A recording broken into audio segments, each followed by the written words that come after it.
Hey guys, I'm Tim Langston with Red Dog Bushcraft, and today I thought we would talk about scrapers when it comes to our ferrocerium rods. What works, what doesn't work, and what could help you along in the process. So let me move the camera in here a little bit closer and we'll get started. Okay, so earlier in the introduction to ferro rods and talking about hard and soft, I warned you to be careful when you buy your ferro rod of the scrapers. Always test them and make sure they work. This is the scraper that came with this Bear Grylls Ultimate Survival. Well, it came in their survival kit. And if you were dependent on this thing without trying it, you would be in a world of hurt, because any position on this ferro rod with this scraper, and I cannot get it to throw a spark. So first of all, if you're having issues with your ferrocerium rods, check your scrapers, because if you're having trouble, it's probably got something to do with the scraper. There are these one-handed type fire steels out there, like this little Sparky, that has a built-in striker that works very well, but it's a mechanical device that could fail. So would I keep one in the kit if I had issues with one-handed operations? I would consider that, but the less moving parts something has in it, the better I like it. I like to try to keep it simple. When you buy some ferro rods, like this Light My Fire, it comes with a nice scraper, but it says up on one side, and if you place that side up the way it tells you to, it's a good scraper. If you turn it over, not so much. It won't work. Once again, if you're having trouble with your ferrocerium rod and striking it, check your scraper. Alright, so just know that some are one positional. Many come with just a saw blade in it. This one isn't even a saw blade, it's just a piece of metal. The paint's cleaned off on one side, and we'll go back to this Bear Grill here and scrape on that a little bit, and you can see that it does a pretty decent job for just a thin piece of metal. But it is thin, it's already starting to bend and warp on me with just that amount of use, so I'm not too sure how much long-term trust I would put in that. A purposely made scraper is always my first choice for a ferro rod, and this is a ferro rod and magnesium bar combination that I bought off of firesteel.com that comes with a very good scraper. And this scraper works this way, this way, this way. No matter the position, this scraper is going to work, and I like that. And it works for removing my magnesium off of my magnesium bar too. I can get down here and put pressure on it and get some pretty good sized curls going, and I'm just using the end, I'm not even using the full length. Or I can slack up on it and make really small magnesium chunks, and then turn around and ignite that with a good sized ferro rod and nice scraper. A purposely built scraper of good quality with a good fire steel or ferrocerium rod is a good thing. If you can only do one, if you're starting your kit all over again, I recommend that you buy a good scraper with your ferrocerium rod. Okay. Some knives are made for the purpose of scraping a ferrocerium rod. This is the Light My Fire knife, and it has a built-in fire steel in the end of the handle or the scales, and it's designed to scrape that ferro rod, and it'll do it all up and down the blade, and it'll do it right and left-handed. It's a nice option to have, kind of a small rod. You are using the back of your knife, the 90-degree spine, which I like. It's a good quality stainless steel blade. It's a great backup option for an emergency kit or a bushcrafting kit. another fire steel. This is Strikeforce, who really put a total package together. Because even though this is one of my favorites, it's large enough which with moderate dexterity loss, I can still use it pretty well. But a friend of mine who runs a school up north, they have a test where they have their students roll their sleeves up to their elbows, and then they have to dip their hands in ice water for a certain amount of time to demonstrate the loss of dexterity, and then they have to take and start a fire with their tinder and their fire steels. And that's where I think this company shines. The Strikeforce fire steel is a nice size fire steel. It's 1/2 inch in diameter. It is short, but it's okay because it's a hard ferrocerium rod, and most of the time you just use the end of a really hard ferrocerium rod anyway.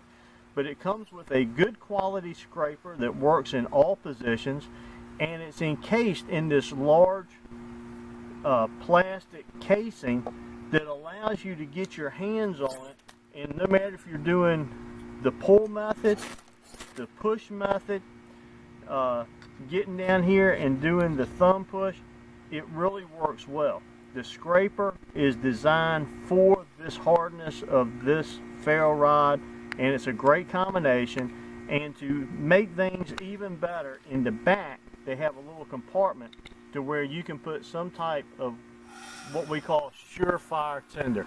These are some micro infernos.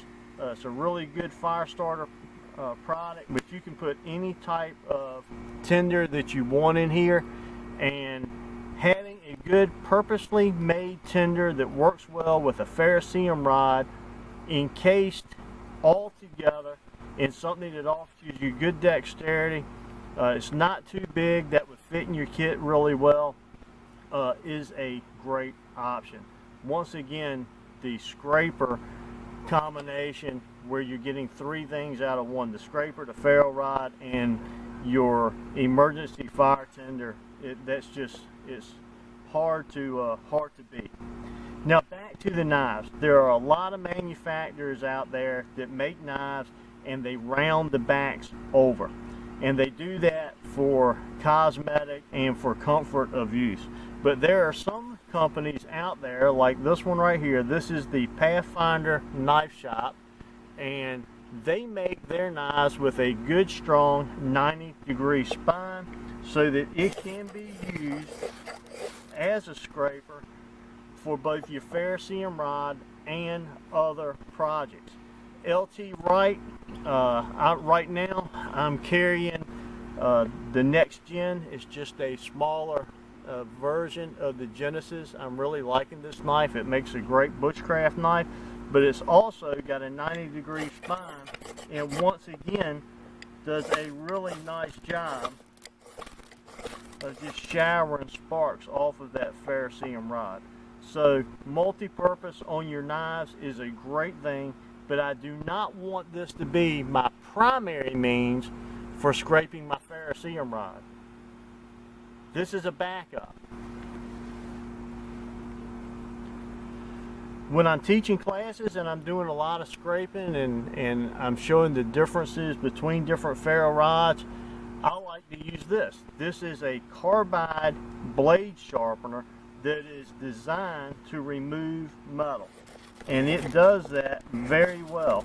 And what I really like about it is it gives me a lot of control, because I can get in here and place my hand down on a solid surface, and because I'm dealing with something that I can hold on to, wrap my hands around, not like a knife, and definitely better than just the fingertip control that I have with this. You can tell I can use this and scrape material off and build it up, and then when I'm ready to start it on fire, I can give it a strike. Where with this, it was a little harder to control, and you saw that. As soon as I started scraping with that smaller scraper, I ignited everything on fire, which is okay, unless you're not ready for it yet. So this I would consider a tool that I would keep in my kit for scraping ferrocerium rods if you're so inclined to do that, or if you buy a fire steel like one of these nice 1/2 inch by 6 inch long ferrocerium rods. This is a softer rod. This one came from the Pathfinder store, Self-Reliance Outfitters, and when you scrape this one, it really removes a lot of metal. And then when you throw sparks down on that, I mean, look how long they sit there and burn. If that was a bird's nest with marginal material and you were scraping that off like that and throwing those kinds of little sparklies down in there, boy, you know you're going to stand a really good chance of getting a fire started. Now, I've got a couple of other things in here. This is part of this was a large hacksaw blade, and that does a decent job on both the flat side and the tooth side. Decent. Unfortunately, there's trash everywhere that we go now, and you can take glass and break glass, and that does a nice job with a ferrocerium rod. Let's go back to this softer one, and I can build up a little bit, and you just find you a sharp piece of glass on that piece of glass, and with very little effort you can throw a lot of sparks. Rocks, this is a piece of I think this is a piece of flint type rock that came from up around Niagara Falls area, but you can use rocks. I think it has to have a certain hardness, and you have to be able to find a good sharp edge on it, and I've about worn this one down, but as you can see, you can throw sparks with the rock. So that gives you another option. Let's see, I've got one more, which is one of my favorites.